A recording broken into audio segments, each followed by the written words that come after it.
Hi, folks, and welcome to the Video Game Choo Choo podcast. It has been a while. It feels weird doing this almost. Like, it's been, 2 weeks? 2.5 weeks? 2 weeks. Goodness gracious. Mm-hmm. Yeah, 2 weeks since we've sat down and recorded a new episode. Folks, it's still me, John. You may remember me as the host of this podcast and the editor-in-chief of VideoGameChooChoo.com. Don't worry, I'm still here for you if you need me. Joining me this week is Ryan. Hi, folks. I'm like 80% hamburger right now. Why only 80%? Well, first of all, if I was 100% hamburger, I would not be recording this podcast with you folks tonight. So I had to keep myself. I had to hold myself back from undergoing the full transformation into the Burger Beast. I'm keeping the Burger Beast at bay, but I did eat 2 cheeseburgers today, one for lunch and one for dinner. And nice. I am most certain that there will be quite the stone in my stomach later. Like there's gonna be a damn Plymouth Rock. Like the whole Stonehenge is gonna be working its way through my digestive system tonight, folks. And please, if you have any mercy, mail me your Tums, your Pepto-Bismol. I'm taking a donation drive for my poor stomach. Have you ever seen that image of the hot dog covered in Pepto-Bismol? Maybe you need one of those. Yeah, that'd be great, but it'd be even better if the whole hot dog, if it was like a Pepto-Bismol hot dog, hold the hot dog, you know? Just give me that sweet pink stuff I crave so dearly. Mm-hmm. Absolutely. Niall, you're also here. You're the one talking about Pepto-Bismol hot dogs, as usual. Yeah, that's me, the Pepto-Bismol boy. That's what they call me. Do they now? Yeah. Is that a recent development? It literally in like the last 20 seconds.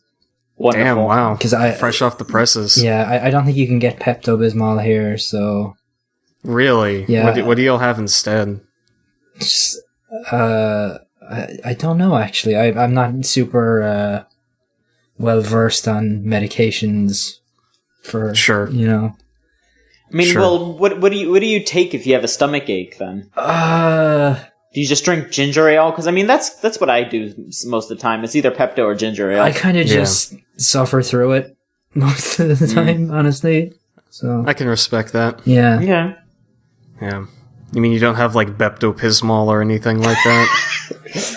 It's like baby blue and terrible. Looks like yogurt. There is something, I forget what it's called though. It's like it's real sugary and it's red. I don't know what it's called. It's been so long since I've used it. Yeah, I think they call that Kool-Aid over here. Yeah, maybe. You just drink a bunch of Kool-Aid and you're just like, all right, I'm good. It's just a bottle of Kool-Aid. Go lay down. Yeah. You know, it's only licensed for medicinal use in other countries, but over here, they found a loophole and they were able to sell it as a regular drink. God. Folks, I'd just like to thank you for your patience. We took 2 weeks off. Us in the US had Thanksgiving, and then we also took another week off for our Game of the Year deliberations. And I would just like to clear the air about how that is going down this year. I don't think we've really had we haven't exactly like officially announced what we're doing.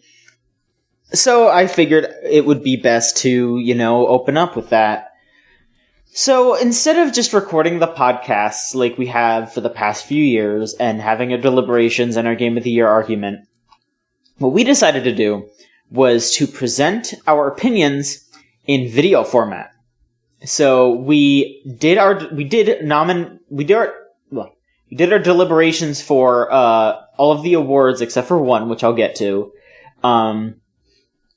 Pretty much exactly how we did before, but we didn't record it. We are going to be recording ourselves talking about those winners in the video with some visual aid, of course.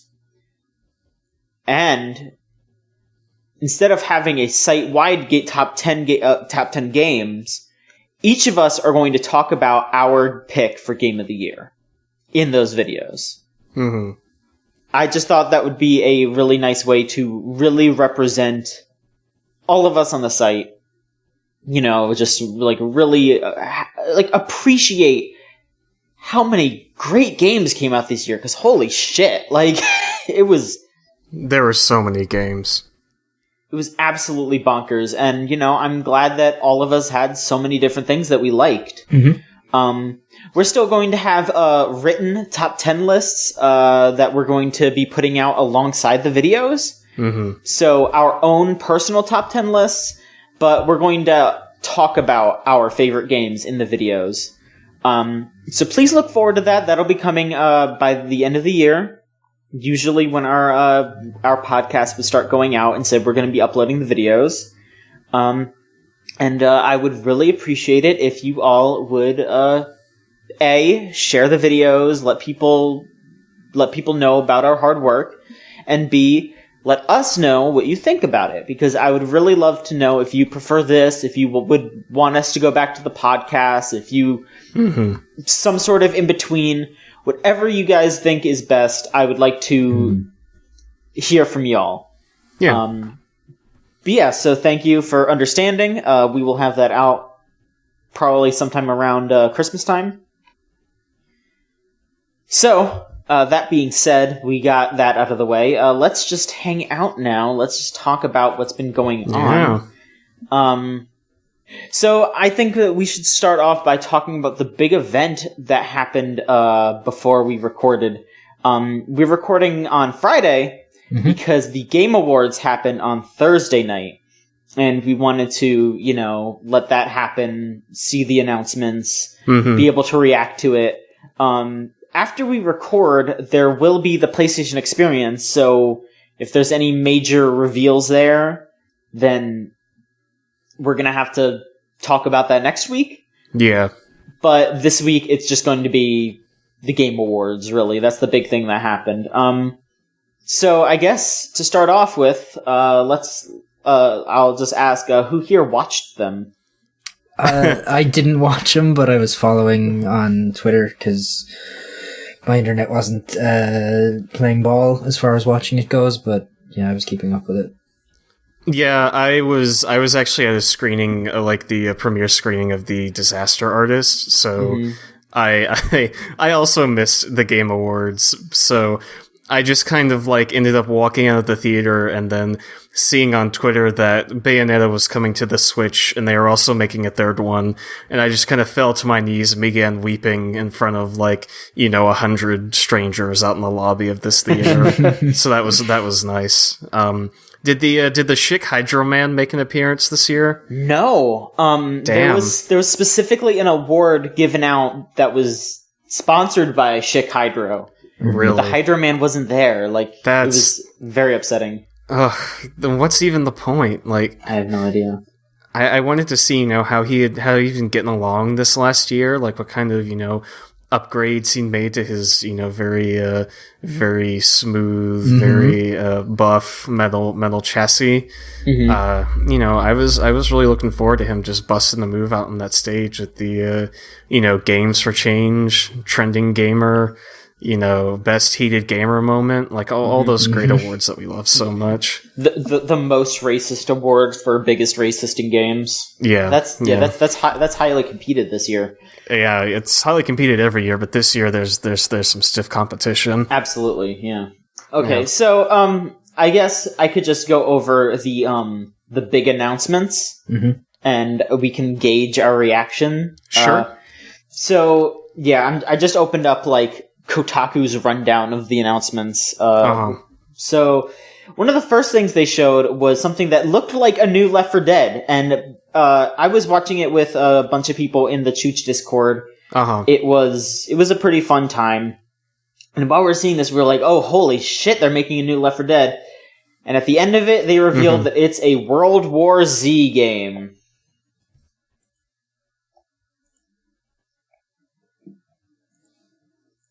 And that's the reaction that World War Z deserves. Absolutely. It was a like I think that was basically how everyone reacted. They were just like, "Oh man, Left 4 Dead." Oh, it looked pretty meh. Yeah. Let's see here. The Job Simulator people announced a sequel, Vacation Simulator. Interesting. That looked funny enough, I guess. If you like Job Simulator. What kind of vacation is it? You're on a beach and you can eat burgers and hot dogs. Great, love it already. And I guess you can like throw beach balls at robots. Great. Nice. Okay, cool. So something that was teased pretty heavily by Keighley before the event eventually got revealed to be a new From Software game. Yeah. They were very, very vague about what this is. There was like a 5-second long teaser of like some sort of like device with rope on it that was covered in blood, and it sounded like something was revving. And then it just said, "Shadows die twice." Interesting. Okay. And I saw on Twitter that Miyazaki, the creator of Dark Souls and all those other games, was there. And the PlayStation Experience is also is very close by. Yes. So, I mean, connect the dots, so to speak. Yeah, there's a couple of other things. Like, I guess during, if you were watching it through Microsoft streaming service, they actually cut away from it. Like they started showing a Wolfenstein trailer. So oh my god! Honestly, that might point even more towards Bloodborne because that's not coming to Xbox. It's got to be something that's a Sony exclusive then. It's probably Bloodborne 2. Yeah, that'd be pretty cool. Yeah. Let's see what else. The creators of Firewatch are making a new game called In the Valley of Gods. Ooh, that's a good title. Yeah, I guess it's coming in 2019, and it's just like a exploration game where you're exploring like ancient Egyptian tombs. Okay, I can dig it. Yeah, dig it because it's tombs. Yes. Mm-hmm. Yeah, absolutely. That was a joke. The second Breath of the Wild expansion is out right now, and it's got a motorcycle. Yeah, that's the cool shit that everyone loves. Yeah, Link's got a mumbercycle. There's some new weapons. A what? A mumbercycle. A mumbercycle. Yeah, mumbercycle. Mumbercycle. Mm-hmm. Yeah, he's got some new weapons, some new like gear, like you can dress up in Ganondorf's outfit from Ocarina of Time, I guess. Cool, I guess. There's some backstory stuff with all the champions. I guess there's a new divine beast that you can like solve. Sure. Yeah, I don't know. Other like updates and expansions to that game. Yeah. So yeah, people were really worried that wasn't going to come out. If you're into that kind of thing, it seems cool. Totally. Yeah, people were really worried that wasn't coming out this year because it was cutting it close, but it's out. They announced a new Soul Calibur. Hell yeah! Yeah, they did. When did the last Soul Calibur game come out? It seems like it's been a while. It's been It's like 5 or 6 years. Yeah, it's been a long time. Yeah. I thought that series was like dead. It kind of was for a while. Well, they did that free to play thing for a while, right? Like there was some weird thing on PS3 for a while. Yeah, the Soul Calibur MMO, where like 75% of the people, have really big boobs on their character, and the other 25% are just Voldo. That's just Soul Calibur. Yeah. I looked it up. Soul Calibur 5 came out in 2012. That's more recent than I thought. Interesting. I mean, yeah, but 6 is coming out 6 years later. Yeah, that's true. So they didn't really show too much, but the interesting thing, though, was that there was a leak semi-recently that, said, oh yeah, no, they're going to announce Soul Calibur 6 at the Game Awards. But they specifically said PS4, PC, and Switch. But they showed PS4, PC, and Xbox One here. Interesting. So, I mean, that doesn't completely rule out Switch. My theory is that they might do a Switch version, but they're waiting to show that until the next Nintendo Direct, because then they'll be like, oh, Link's in it. Yeah. Yeah. Again. Yeah. Yeah, who do you want as the guest characters if they do that? I don't know. See, because there's a precedent for, like, you know, like Yoda and, like, Darth Vader and that sort of thing. Who would go well in Soul Calibur? They'd have to have a sword. You know, just put fucking Raiden in it from Metal Gear Revengeance. I know that game came out, like, a few years ago, but that'd be pretty sweet. See, I think it's gotta be Geralt. Geralt would be very good. Yeah, Geralt would be really good for, like, the PC rep, I would think. Yeah. I think Ashley on Twitter, friend of the site, said that 2B should be the PS4 rep, and I like that idea. Yeah, either 2B or like Charlie Meat Cleaver from Bloodborne, you know. Yeah, just like a Bloodborne hunter. Yeah, that would be pretty cool. And then like from the Xbox, a car from Forza. It'd be like if they just did the Hornet from Fighting Vipers. Yeah, if they just did that again, yes, please. You can just be Master Chief with like a sword, not even like the energy sword, but just like Excalibur or some shit. Yeah. Yeah. So Ryan previously mentioned this, but Bayonetta 1 and 2 are coming to Switch. They're porting both of those. That's coming out February 16th of next year, so that's not that far away. They are releasing it physically as well, so you can buy it's Bayonetta 2 on a cart with a download of Bayonetta 1. Yeah.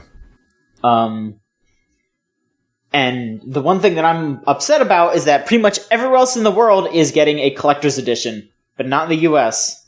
They have not announced it in the US. Yeah, what's in the collector's edition? Well, it's a steel book, which is really nice. And then it comes with some like stickers and a bunch of like Umbran cards, like summoning cards and shit like that. That's kind of cool. It's just like it's a neat little package. Yeah. But yeah, no, I mean it looks really nice, and that game definitely deserves a second chance. Like Bayonetta 2 is one of the best character action games ever made. Like that game is fantastic, and you know, like it should be kept to the Wii U. Yeah, the GameStop near my house out here in the middle of nowhere has a copy of the Wii U like 2-pack of Bayonetta 1 and 2. And I kept thinking about buying it because I know it's kind of collectible at this point. But I was like, no, I should wait. I should wait because I don't actually have a Wii U. Like, you know, my family does. I don't. I was like, just wait. Like, I know they're going to announce it on the Switch. And like, finally, they announced it for the Switch. And I'm like crying. Thank you, Nintendo, for my life.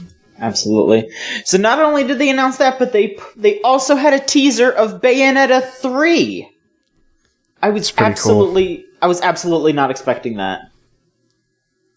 There's no release date, but they did say it will be Switch exclusive. So Nintendo is funding another Bayonetta game. Yeah. Oof. I mean, with everything I've heard about Bayonetta 2, I have no doubt that this game will be, you know, solid. So. Sure. Let's see here. What else? There was that Witchfire game. Oh, sure. Yeah, that's the Vanishing of Ethan Carter people, right? I guess some of the people that worked on Ethan Carter and also the people that made Bulletstorm. Oh, great. Great. And it's a first-person shooter. And it's got Duke Bulletstorm. Yeah, the newest Duke Nukem title. God. Fingers crossed. Yeah, I was out thrift shopping today for Christmas presents, and I went to a Goodwill in Central Texas, and I was looking around, and you know, it's pretty like hit or miss as to whether or not they'll have game stuff there. But I was flipping through the CDs, and I saw on the spine, I saw Duke Nukem 3D, and I was like, holy shit! and I pulled it out, and it was a copy of Duke Nukem 3D that was missing both the game and the manual. So it was literally just the case with like the back cover on it. And I was like, okay, well, that got me really excited for a whole lot of nothing. And that Goodwill also had a copy of the Player's Guide to StarCraft mixed in with the children's books. So take that how you will. You should have bought the case though. Like, I thought about it. I really did think about it. Because I thought maybe I'd pull out the like the Atomic logo and like tack it up to my bulletin board or something. But yeah, I decided against it. Or maybe like it was one of those places where they keep the like manual and disc like behind the counter or whatever. Or maybe someone just stole it. Yeah, that's maybe. Probably what happened. No, yeah, absolutely. Someone wanted Duke 3D so badly they didn't want to pay $2 to get it on original PC. So, God. Let's see here. There was another trailer for A Way Out, and the guy who's making that game is a fucking maniac. Yeah, I don't know if either of you saw any of what happened with that. I saw. Yeah, he went fucking hard as hell. Like, jeez, dude was blasted. He was just talking. He was just like, man, this is so much better than the Oscars. Fuck the Oscars. Just like going off. He started saying like, fuck EA for their like microtransaction stuff, which sure, but but A Way Out is being funded by EA. Yeah. Oh my god. Good idea to shit talk your like publishers. Yeah. I will not be surprised if that game doesn't come out in some sort of like hampered way now. Yeah. Or gets no marketing or something like that. Yeah. Did you see that tweet about that guy that was like, I think it was Jason Schreier that posted it. It was like from an EA internal memo about him, where it was like, oh, he's got a great personality, but we need to be careful because he's going to cause controversies or whatever. Like, yeah. It was some kind of like advertising, like marketing strategy PowerPoint where it's like, the game will succeed based on charisma and strong personality of, dude's name, but we need to watch out for controversy. And it's like, well, failed step one. So, God. Oh boy, yeah, it was messed up. They showed the PUBG desert map. Okay. Which has buses, I guess, and some other shit. Hey, Desert Bus. Stealth release. Hell yeah. There we go. They just put out Desert Bus VR. Did they really? Yes, it's free. That's wild. Okay. Yeah. Is it just the original Desert Bus just for VR? I wouldn't know. It might be something new. I couldn't tell you. Because like the idea of it being the old fucking Sega CD Desert Bus or whatever. That's very good to imagine. That'd be very good, yeah. Yeah. Yeah, PUBG is officially coming out on December 20th on PC. That is the 1.0, and the Xbox 1.0 version is, I guess, sometime next year. Okay. Let me see. What else were there? Some other little things. There was, they're making an update to that accounting game called Accounting Plus, and it's just the fucking Rick and Morty guy doing the Rick and Morty voice, and it looks really annoying. THQ Nordic's making a survival game called Fade into Silence. Okay. That's coming to early access on the 14th.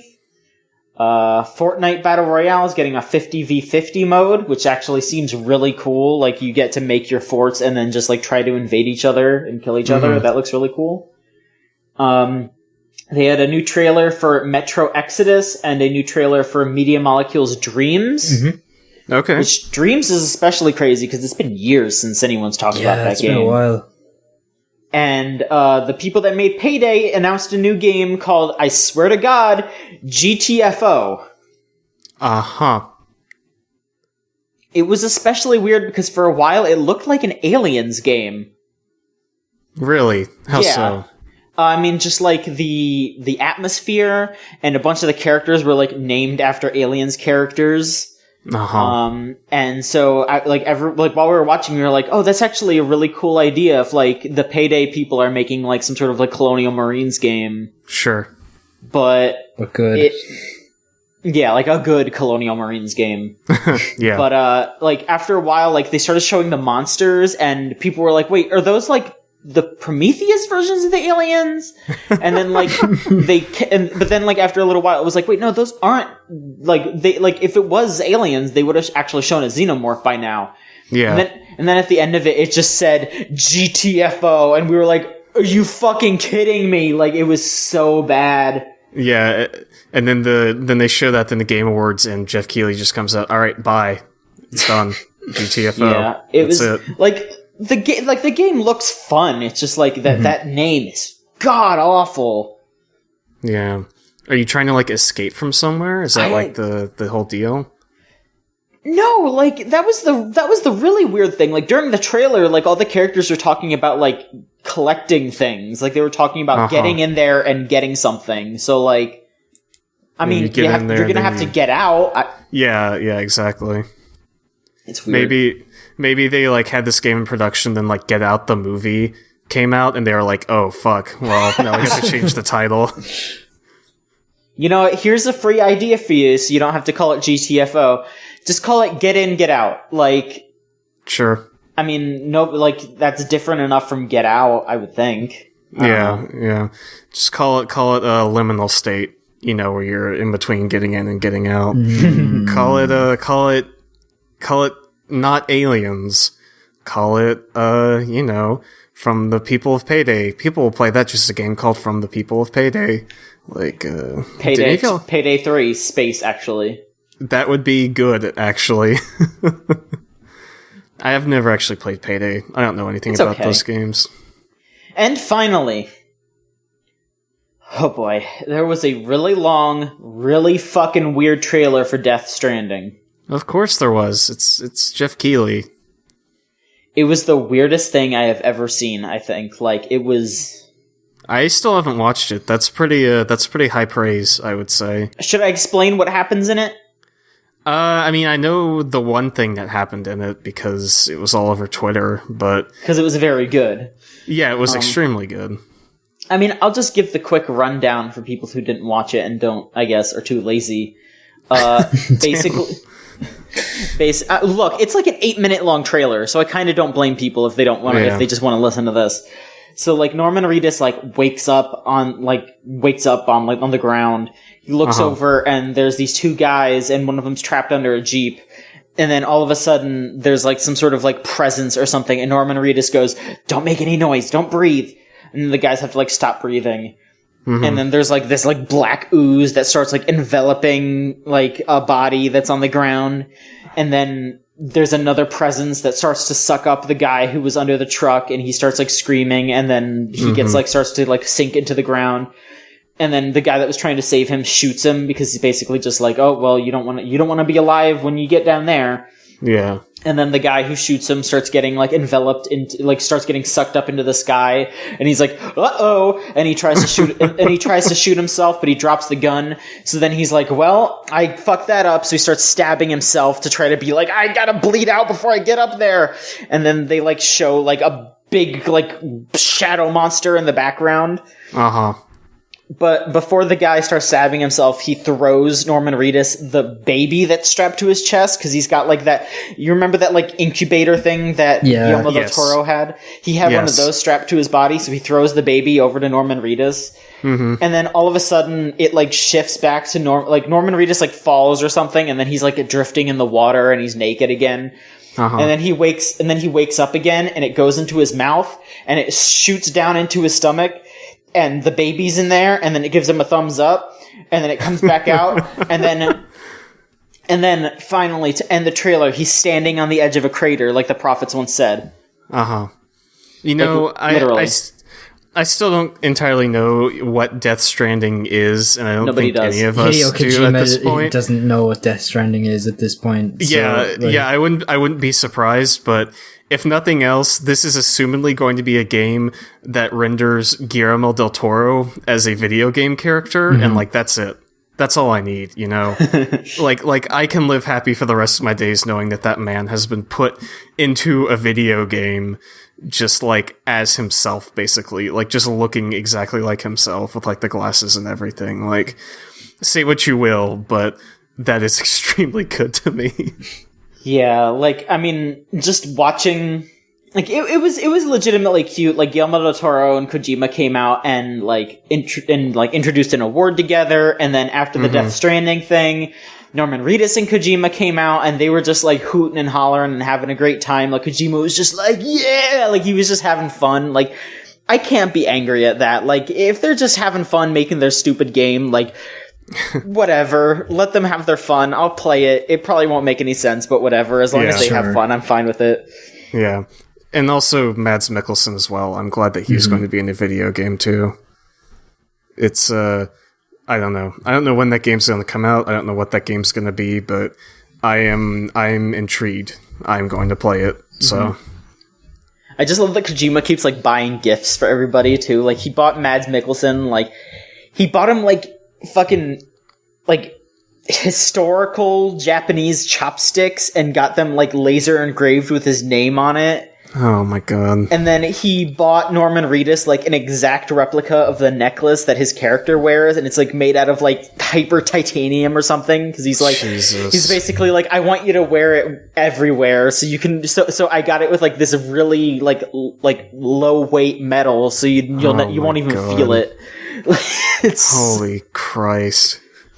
It's so good. And they showed a fucking trailer for The Shape of Water specifically because Kojima asked them to. Jesus. Okay. That's so stupid. That's really good, actually.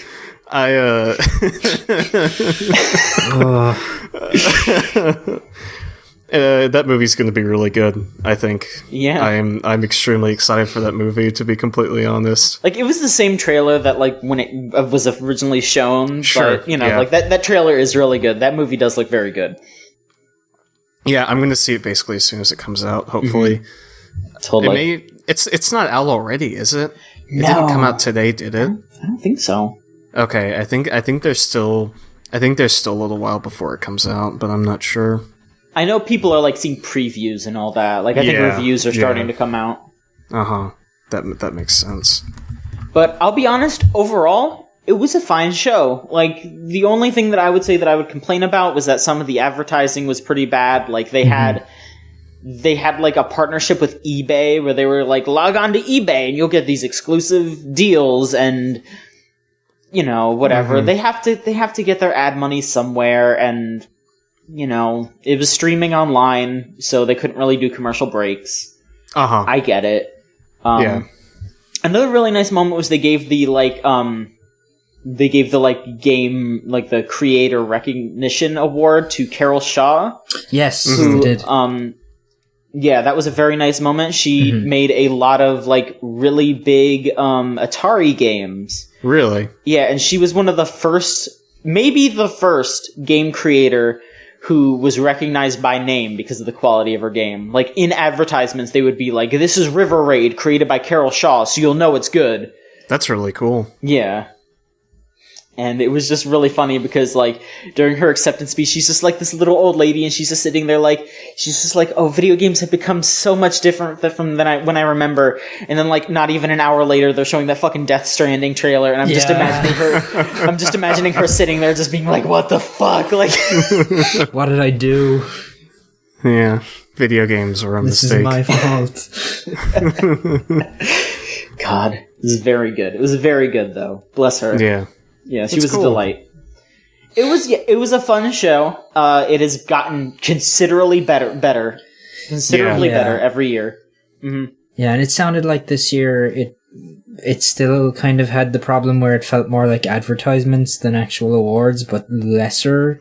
Like in past years, it's felt very much like the awards have been a secondary thing, but it seemed like they put a little more emphasis on it this year, which is good. Yeah.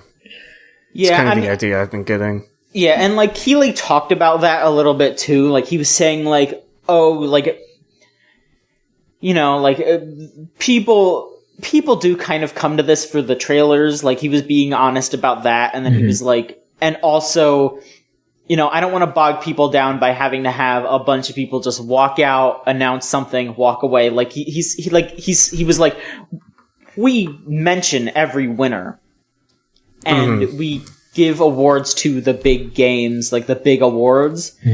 And we also mention if something gets, like they were like, oh yeah, like, you know, Hellblade won this award, but then they also mention, like, it won this other award. Like, they don't, you know, there's multiple awards for multiple games, and they make sure to mention everything. So I'm not too upset about that. I thought it was fine. But yeah, it was a good enough show. I had a good time watching it. Yeah. All right. It's so, cool.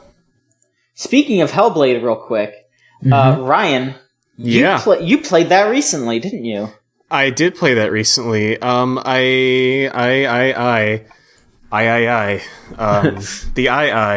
weird fucking thing that lives in Madagascar. I bought Hellblade right after we did our Game of the Year deliberations because, predictably, it was a title that came up a lot when we were talking about stuff. And I've played maybe a little over an hour of it, and that game is really good. Yeah, it is. The game's really good. It's really, really good. I kind of wish I played it before we discussed Game of the Year stuff, but hey, I'm glad I'm playing it now because it is definitely going to probably knock something off my top 10 list because it's that good. It's really great. It is that good. How far into it are you? Have you gotten to Valravn or Cert yet? So I started the game as one tends to do when playing the game, and I got as far as beating Soot, and that's it. Okay. So you're still pretty early in then, like you have a long way to go. Yeah. That's kind of what I thought. My next thing I have to do is go in and fight Valravn or go through their whole deal, I guess, because I haven't opened the second door yet. Right. But even just that little bit that I've played, it's very good. It's I know I keep saying that, but it really is. I really like the art direction in that game. I like how they use this kind of mythology to make this stuff that is, you know, it's like a forest and that kind of stuff, but it has this sort of extra layer to it on top of that, where it's like, yeah, you know, it's a forest, but there's, you know, charred corpses everywhere, and there's like this rich mythology that they've taken this scenery setting from, and you pick up on, like, you know, what's kind of happened here in this like hell space, based on sort of the environment and all that, and I think that's really fantastic. I had a little trouble with the combat at first. There's not a whole lot of it in that game. No, there's but I don't think I really picked up on how it's supposed to work. Because at first I was just like, oh, you know, mash these buttons and knock out these dudes with like skulls for heads and that kind of stuff. And, you know, that was cool. But, I died like twice on one of the encounters and I was like, okay, so I'm doing something wrong. And that's when I realized it kind of like clicked for me, and I realized sort of the brilliance of that game, and that game tells you how to play itself through the use of the voices in her head that she hears. Like, if you're paying attention, you know, you'll hear a voice say, like, look out behind you, and you turn behind you and you hit block and you block the attack, and that opens, like, you know, like a flurry kind of attack thing for you to do, like a character action game. And that was really kind of brilliant in my mind, because you start off and you think that you're kind of led to believe that these voices are just sort of, you know, characterization or scene setting, or there to build atmosphere, but once you actually start to listen to them, you realize that it's telling you, like, what to do in the game and, like, giving you, you know, like, advice and stuff like that. And that's not the case all of the time, because there's definitely some, you know, more ominous undertones to all that. Yeah. But I was really kind of taken aback at how well that sort of integrates. Yeah, they do with that game. They do a really good job of, like, really subtly weaving that stuff into it. Like it's not just like at the very beginning of the game, the voices are just mostly kind of talking shit to you, like kind of taunting you. But as you kind of go through it, like they have a role of, like a deeper role and meaning to that game, which is really effective. And like, it speaks to how well like thought out the audio design is in that game. I think I agree. Yeah, because it's really like immaculately done. Yeah. Not even just like the audio design, but the performances and like the voice acting on that game are really good. Absolutely. Like for some reason, I was under the assumption that like Sinwa would be pretty much the only character in the game, but I realized that that's not entirely the case, because there are like other voices or like ghosts or like lost souls or something, I guess, that she encounters. And even their performances are like really fantastic. I think the main other character, Druth, is like a really excellent performance, especially that first time or like that first door where he kind of pops in, and like I think his facial capture is really, really good as well. Like it gets across like his relationship with Senua really well. Like even like you feel like, okay, I know who this character is, even though he's literally just shown up. Like it does it really well. Yeah, because he's the we're thinking of the same guy, right? The guy that was like a slave and then like burned alive. Yeah. Because I didn't pick up on his name or anything. I don't know. Even just like picking up on his story and like this first like hour or so of gameplay is a really powerful like force of narrative, I would say, because you get a sense of like who he is, but the more you find out about him, kind of the more you find out about the world of this game in general, I think. And it's really effective at like kind of telling you two stories at once, both the story of him and the story of this game as a whole, like just kind of like the brutality of it, so to speak. And I don't know, it's really fantastic so far. I'm really hoping I can wrap it up in the next couple days, but I've been pretty impressed with it. Like I said, I had trouble with the kind of first boss fight where you fight like Soot, which his name is just like Soot, right? Yes. Soot. Yeah. Soot? Yes, Soot. Soot. Yes. Okay. I couldn't tell if they're saying Soot or like Soot with like an accent, because I'm terrible with that kind of thing. But that first boss fight I had a little bit of trouble with, but then I like realized like what I said with like the combat and that kind of stuff. Like it doesn't really tutorialize you that well on the combat, but since it's not a huge focus, it's not like a big deal. It kind of doesn't like at all really. Like it just kind of, you just wind up in that first fight, and I guess you kind of just figure it out. Pick up on it, yeah. Like I didn't realize that you could like evade attacks. So I would just like immediately get hit by him during that fight, and then just like get my ass handed to me. And I was like, oh, you can like dodge out of the way. So it's very good.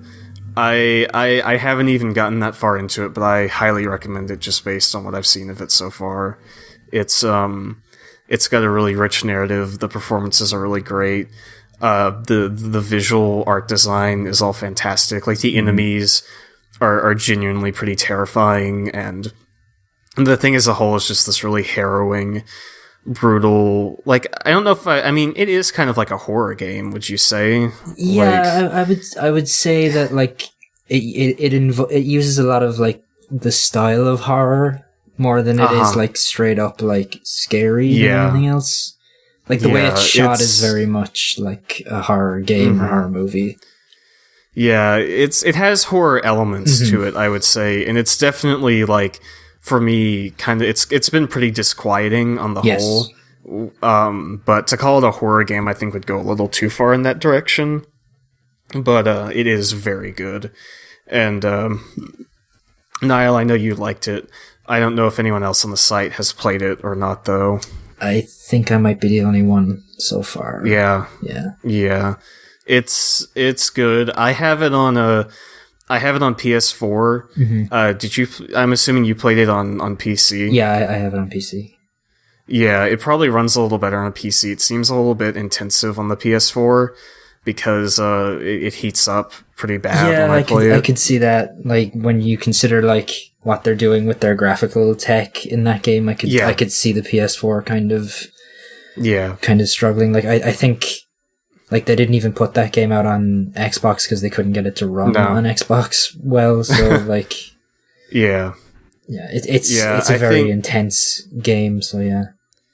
Yeah, I think if you have the capabilities for it, definitely buy it on PC, but you can definitely still play it on PS4. I've been playing it, actually, with my headphones plugged into my TV, and using my headphones to play it, because... that is, I think, the best way to experience that game. Yeah. Yeah. I mean, when you start the game up, it like says, "Hey, you should put headphones in if you can," because this is... Yeah. That's why I think PC is kind of like the best way to play it, but it's still a great experience on the PS4. So that's really I think all I've been playing for the last week or so. I've been getting ready to move again, so that's kind of taken up a lot of my time. That's it, honestly. Like, I thought maybe I had something else to talk about in terms of games, but I'm pretty sure someone else has a game to talk about. Am I right, John? Have you played a game for this week? Yes, I have. Yes, I do have a game to talk about. Folks, you are most likely very aware that I am very, very into Pokemon. Really? Unreasonably so, in fact, to a certain extent. First I've heard of it. Don't you lie to me. Okay. Sorry, I will only be a teller of truths for the rest of this podcast. Thank you. Anyway, I can't believe that you're being this disrespectful to me. Okay. Anyway, though, listen. I bought Ultra Moon. Pokemon Ultra Moon. I got it right before I left for my Thanksgiving break. Nice. I talked about it a little bit here and there, I guess, but I guess I can share my full opinions. I have a really weird relationship with this game. In a sense, it is worse than the original. It is worse than Sun and Moon. Interesting. Okay. It kind of just depends on what you come to those games for. Sure. And in a sense, again, what you should come to those games for. For years, Pokemon has had barely a story to talk about. Like, it's just been, gotta catch them all, whatever. Yeah. But Sun and Moon changed that. Sun and Moon had a legitimately great story. Like, a very, very well-told story in that world. And I was genuinely impressed when I played that game. Like, yeah. Most of the time when I play Pokemon games, I'm just like, I just want to do the battles. That's what I find fun. But in Sun and Moon, I wanted to get through that story. I got through those battles so I could see the next bit of story. Ultra Sun and Moon flushes down the toilet completely. There was an incredibly strongly written character named Lily in Sun and Moon.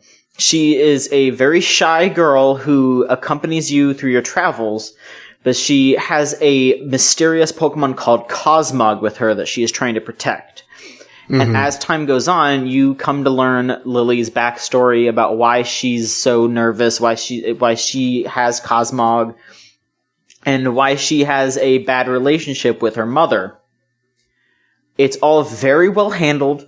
It's all, it's a great story. In Ultra Sun and Moon, they cut out about 90% of that. Jesus.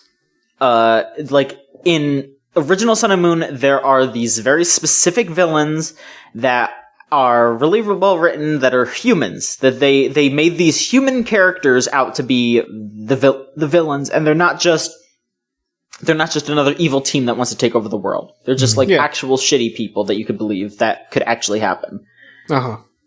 In Ultra Sun and Moon, the villain is a legendary Pokemon named Necrozma that just wants to suck up all the light in the world. Sounds like a Pokemon game. Exactly, and it's hard to, like, say, like, oh, I'm super disappointed because it's, like, Sun and Moon was this gigantic step forward, and then Ultra Sun and Moon, they just kind of went back to where it was. Mm-hmm.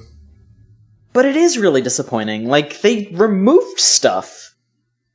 You know, they changed the story into this really disappointing bit about just like, oh, we're just gonna fight this monster. Yeah.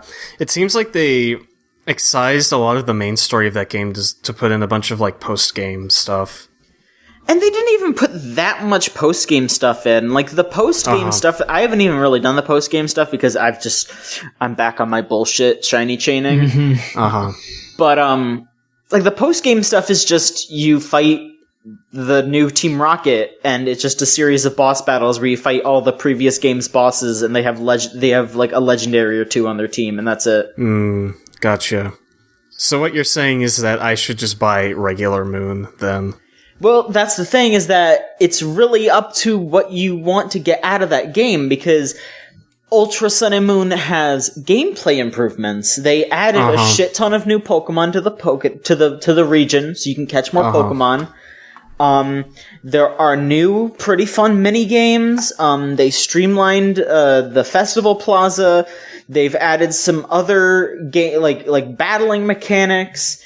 It's a better playing version of that game. And in any other circumstance, like it's absolutely a comparable to an Emerald version, a Crystal version, etc., where they did improve upon it enough to recommend that over it.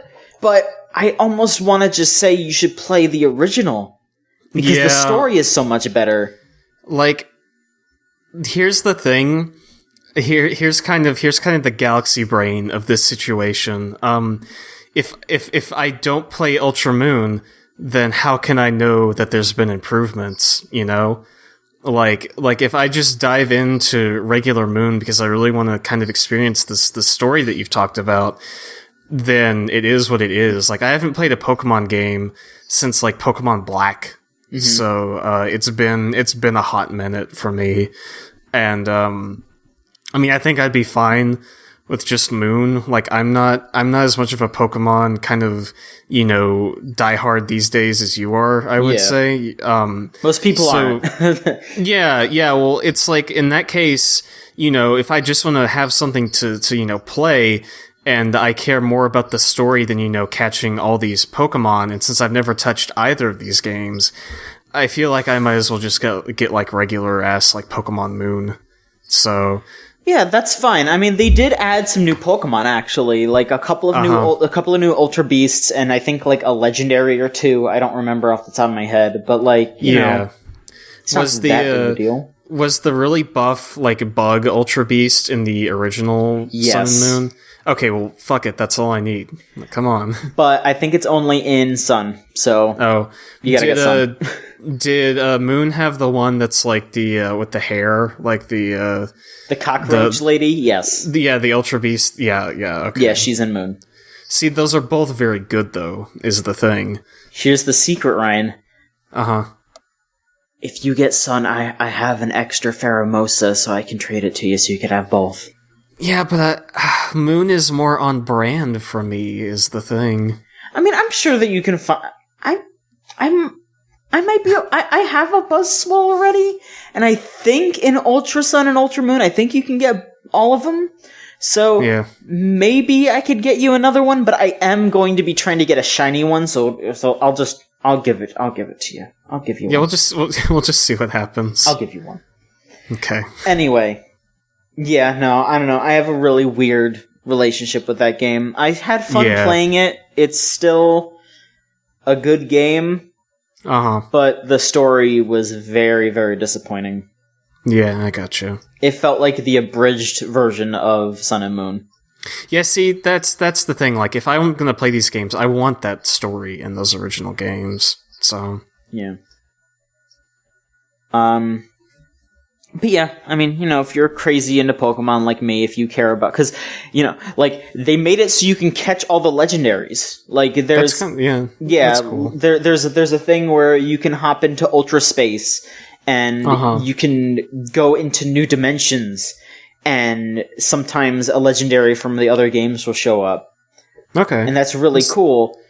And for me especially, all of those legendaries aren't shiny locked. So you can get shiny versions of them. Oh, Lord. Be careful, John. I'm not going to sit there and soft reset for legendaries until I get the shiny charm, which means I have to catch one of every Pokemon in the Pokédex. Oh. Which isn't that bad. It's not all of them. But it's just the Sun and Moon Pokédex, so it's what you can catch on the islands. Gotcha. That's still going to take me a little while, but it's okay. I believe in you. I'll do it. Yeah.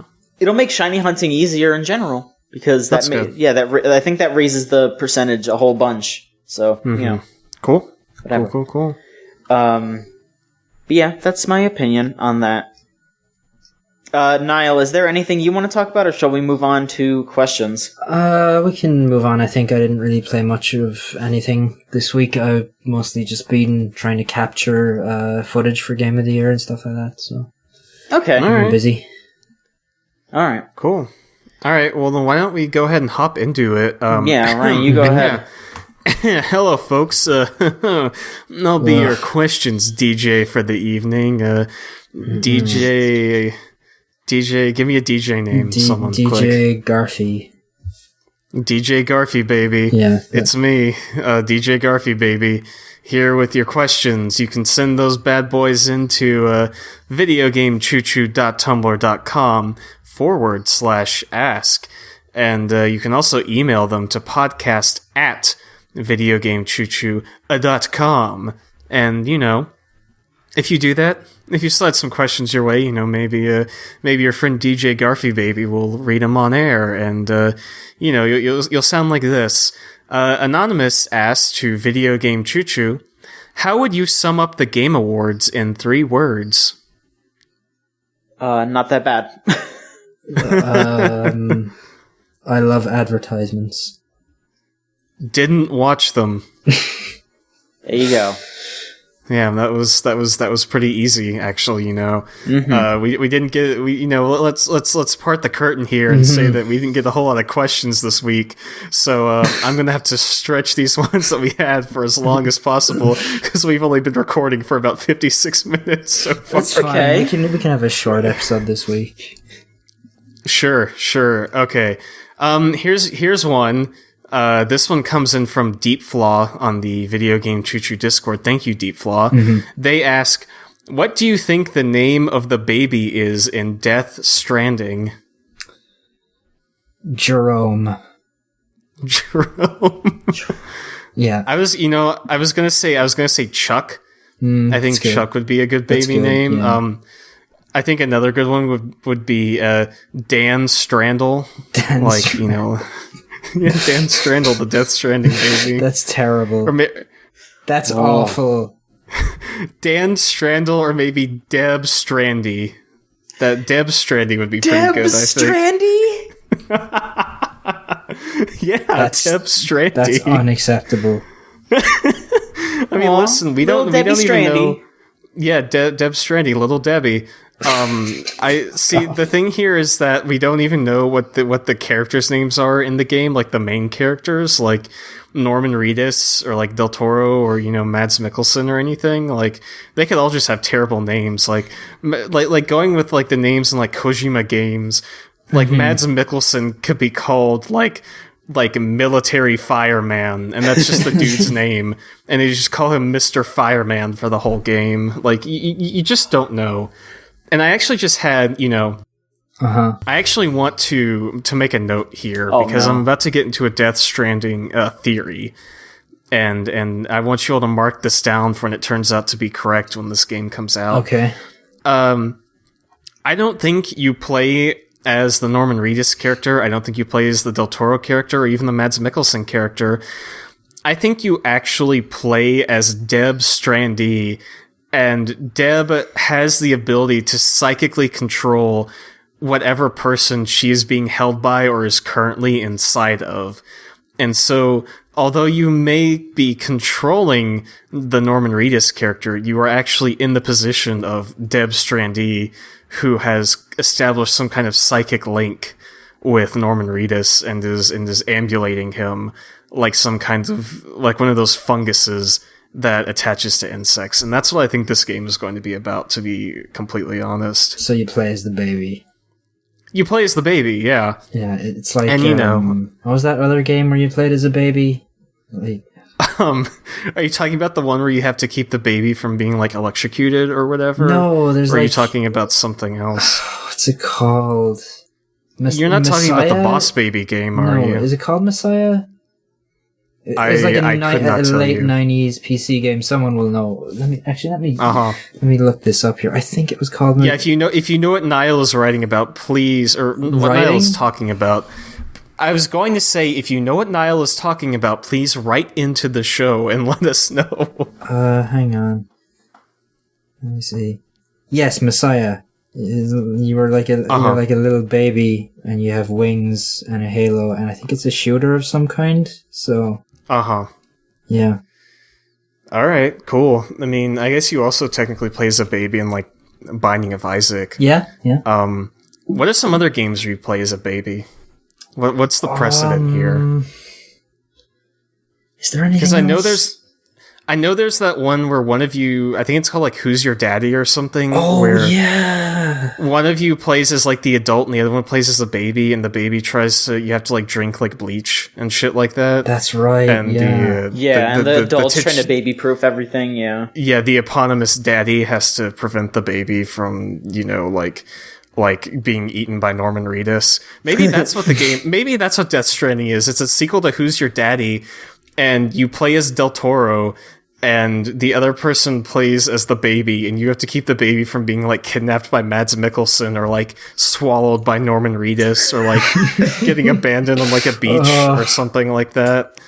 Like, listen, if you could play as Del Toro in this game, I would like pre-order it right now. Like, if I had that knowledge, like, I don't even care. Fuck it. Like, maybe Death Stranding is a game about Del Toro trying to make the movie Death Stranding, and it's this really meta thing where you play as Mads Mikkelsen and Norman Reedus as themselves, and the whole thing is about they lose the animatronic baby on like the third day on set, but then the twist at the end is that Norman Reedus swallowed it, and that's what the whole game is about. You have to get it out of Norman Reedus' stomach. Like you drive him to the hospital. And there's like the X-ray, like in Jackass, where the guy has the toy car stuck up his ass. They X-ray Norman Reedus, and they're like, "Well, you've got this. I don't really know what to call it, a baby in your digestive system." Yeah. He's like, "No, no, I know. Her name's Deb. Her name's Deb Strandy." And anyway, This is getting away from you, Ryan. That was one of the most insane things I've ever heard in my entire life, Ryan. I'm just being honest. Like, at this point when nobody knows what this game could possibly be, I think it's fair game to just like freeball some theories on this whole thing. I mean, if y'all have any other suggestions as to what Death Stranding could actually be about, aside from a sequel to Who's Your Daddy or a game where you play as Del Toro directing the Death Stranding movie, then, I would love to hear them. I can't think of anything that's look, you're probably right. Like, playing as the baby actually sounds pretty legit. So yeah. There's going to be at least like one sequence in that game where you have control of the baby. Yes. You have to like crawl across the beach like the Normandy invasion and like crawl into Norman Reedus's mouth, and like then you know. Anyway, I'm gonna move on. Answer some more questions here. Here's one also from Anonymous, who asks, "What's the furthest you've gotten in Skyrim? Also, what's the most fucked up Skyrim mod you've ever installed?" I've never played it. Really? I've only ever played it on PS3, so there wasn't any mods. But I finished every like written quest that there is in that game, I think, as far as I'm aware. So I was at the point where it's just like those generated quests that it will throw at you forever that are just go kill this one person. So go kill the drugger. And like, oh, Big Chungy is invading the town again. Go kill Big Chungy. Not Big that Chungy. kind of stuff. Yeah, I feel like I got everything that game had like 6 years ago or whatever, and I Sure. I have no desire to ever see it again, so... Yeah, I've had it on PC for a while. I just could not get into that game. I've tried playing it maybe like 4 or 5 times, and it just doesn't... It like, every time I'm like, okay, it's gonna click. It's gonna click. Like, I'm gonna play this for, like 50 hours, and it'll be fine. Like, it's gonna click, and it never does. I just cannot get into that game. As for mods... I don't think I ever installed any mods into Skyrim. I think the only game I've ever actually modded is Team Fortress 2, to be completely honest. For a long time, since I was a pyro main, I had it modded so instead of flames, the flamethrower would shoot bees, and every character in the game had like a voice pack taken from movies about bees, like. The medic would have like a pitch shifted version of like Nick Cage and like Wicker Man, where he's like, not the bees, and it's like pitch shifted like match the tone of his voice and all that, and that was a really good mod. But I am not the kind of person who goes out of my way to install mods into the game. Like, I don't play Fallout New Vegas, and I'm like, Stinky Pete's perfect feet mod for female characters only, like that kind of thing. So not really my bag. No clean skin mods. No, I mean, if I'm going to play Fallout New Vegas, it's going to look exactly as fucked up as Todd Howard intended for me to play it. So hey, Todd didn't make any decisions in that game, and that's why it's so beautiful.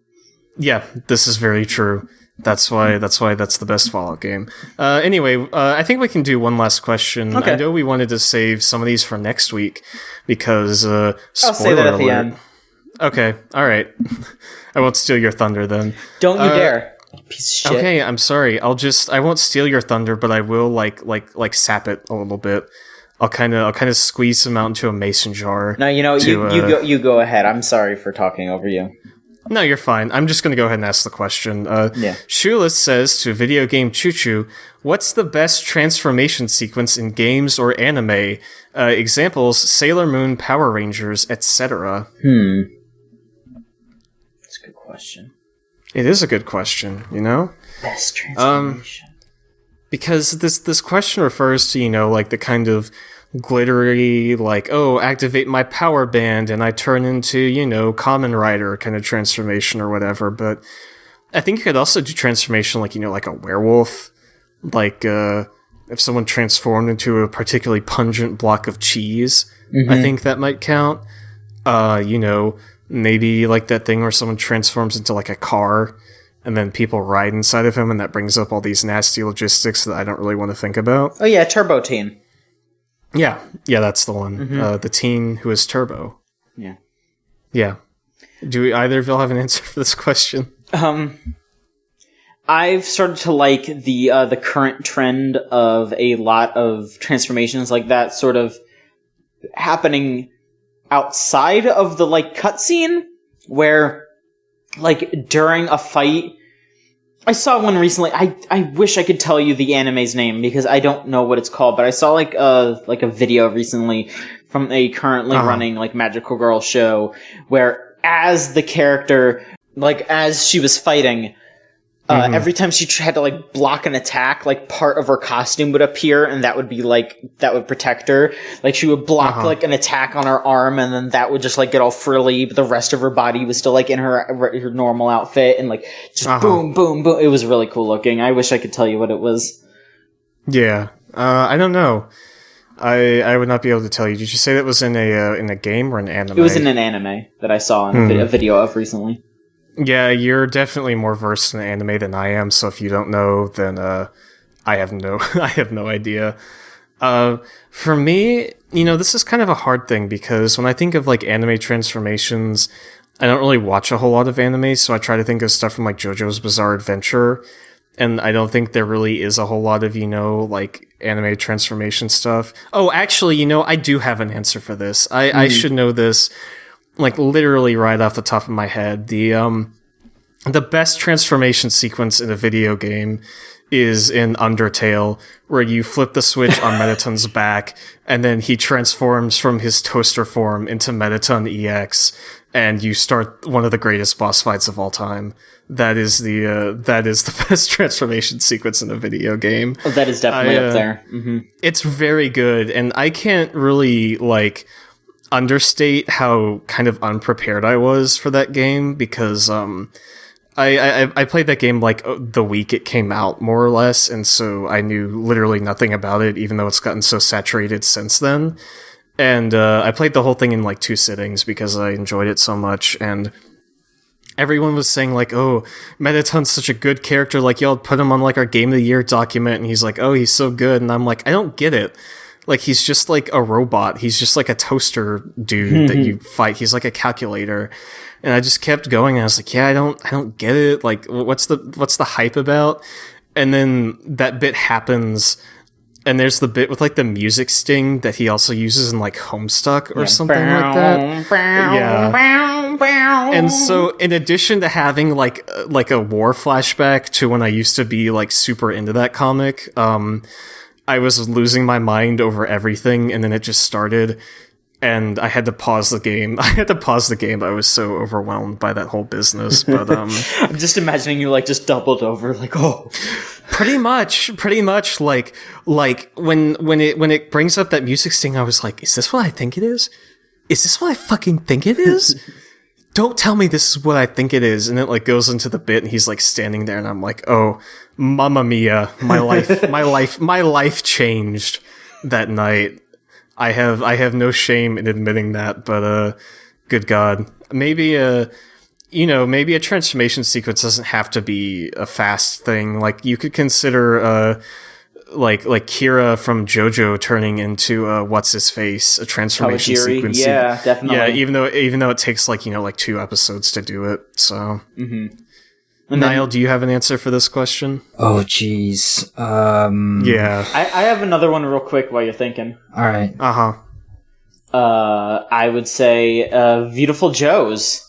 Yeah, that's a really good one.